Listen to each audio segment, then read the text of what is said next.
I want you to picture the American dream. It's always the same image, isn't it? You're standing on a front porch. You're holding a set of keys. You walk inside, look at the empty living room, and think, I made it. I finally made it. We are trained from birth to believe that renting is failure and owning is success. We are told that renting is throwing money away and buying is building wealth. But I want to pause that image. I want you to look closer at those keys in your hand. In 2026, those keys might not be a trophy. They might be handcuffs. We are living through a financial anomaly. Interest rates are high, insurance is skyrocketing, and home prices have detached from reality. In this specific market, following your parents' advice, to buy a house as soon as you can, might be the fastest way to destroy your financial freedom. Today, I'm going to show you the math that real estate agents won't show you. We are going to prove why renting is dead money is a lie. And I'm going to explain why the smartest move you can make this year is to do absolutely nothing. Let's start with the shame. You know the feeling? You're at a dinner party, and someone asks, so, are you still renting? The way they say it. Still. Implies you are stuck in childhood. It implies you haven't started your real life yet. There is a deep psychological script running in our heads that says homeowners are responsible adults, and renters are just drifting. But here is the reality of 2026. The game has changed. The problem isn't that you aren't successful enough to buy. The problem is that we are measuring success with a ruler from 1990. We treat a house like a piggy bank that we can live in. But right now, buying a home often means signing a 30-year contract to be poorer every single month. The biggest lie you are told is, why pay your landlord's mortgage when you could pay your own? It sounds logical, but it completely ignores the cost of capital. It ignores the cost of immobility. And it ignores the fact that a house is the only asset that can eat you alive if you lose your job. I want to give you permission to let go of that shame. Choosing not to buy right now isn't failure. It's strategy. I mean the actual mechanics of where your money goes. When you pay $3,000 in rent, you feel bad because that money is gone, vaporized. You never see it again. That is an unrecoverable cost. But here is what nobody tells you. Homeownership has massive unrecoverable costs too. Let's say you buy a standard home in 2026. Your mortgage payment is $4,000 a month. Your brain thinks, I am saving $4,000 a month into my house. Wrong. In the first 10 years of a mortgage, especially with rates at 6% or 7%, the vast majority of that payment is interest. It is the cost of renting the money from the bank. You aren't buying the house. You are renting the money to buy the house.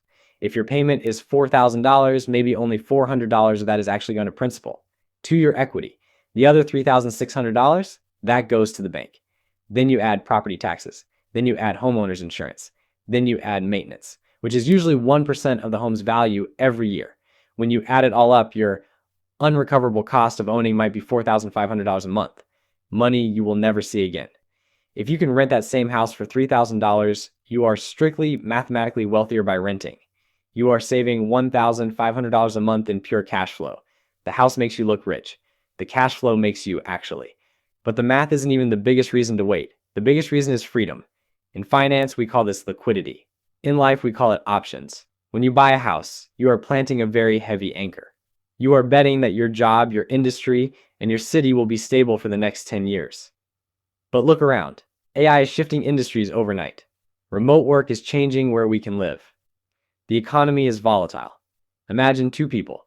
Person A buys the house. They put their entire life savings into the down payment.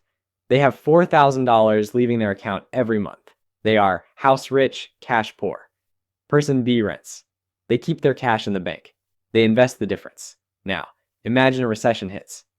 Or imagine a new job opportunity opens up across the country. Person A is stuck. Selling a house costs money. Agent fees, closing costs. It takes months. They can't move. They can't take the risk. They are trapped by their asset.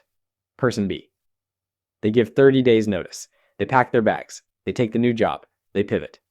In 2026, mobility is wealth. If you rent, you are agile. You are unbreakable. If something breaks in the apartment, you call the landlord. If the neighborhood goes downhill, you leave. You are paying for the ultimate luxury, the ability to change your mind. So, does this mean you should never buy? No. I plan on buying a house one day. But you have to earn the right to buy by winning the renter's game first. If you are renting in 2026, you have a massive advantage, but only if you follow one rule. You must invest the difference. This is where most people fail. They rent, but they spend the extra money on DoorDash and car payments. That is how you stay broke. To win, you have to be disciplined. If owning costs $4,500 and renting costs $3,000, you need to take that extra $1,500 and put it into the S&P 500 automatically, every single month. Over 30 years, the renter who invests the difference often ends up with more net worth than the homeowner. Why? Because the stock market doesn't need a new roof. The stock market doesn't pay property taxes. Compound interest on liquid cash is powerful. So, here's your checklist. Before you even think about buying in this market, you need to pass these 3 tests. Rule 1, the 10-year commitment. If you cannot say with 90% certainty that you will stay in that house for 10 years, do not buy. The transaction costs alone will eat up any profit you make in the first 5 years. If you are dating your city or dating your career, just rent. Rule 2, the 30% cap. Do not let your total housing payment exceed 30% of your take-home pay, not your gross pay. What actually hits your bank account? If buying forces you to live paycheck to paycheck, you are not safe. You are fragile. Rule 3, don't buy for an investment. Buy a house because you want to paint the walls purple. Buy a house because you want a garden. Buy it for consumption, not investment. It's a luxury, like a fancy car. If you can afford the luxury, great. But don't lie to yourself and call it a savings account. I know it's hard. I know you scroll through Instagram and see your friends holding those keys, and you feel like you're falling behind. You feel like everyone else has figured out a secret that you missed. But remember, social media shows you the closing table. It doesn't show you the stress. It doesn't show you the couple fighting at 2 a.m. because the water heater broke and their house poor. You are playing a different game. You are playing the long game. By choosing not to buy in 2026, by keeping your cash liquid and your options open, you aren't falling behind. You are positioning yourself for freedom. There will be a time to buy. The market will turn. And when that day comes, you will buy from a position of strength, not desperation. Until then, enjoy the freedom. Enjoy calling the landlord when the sink breaks.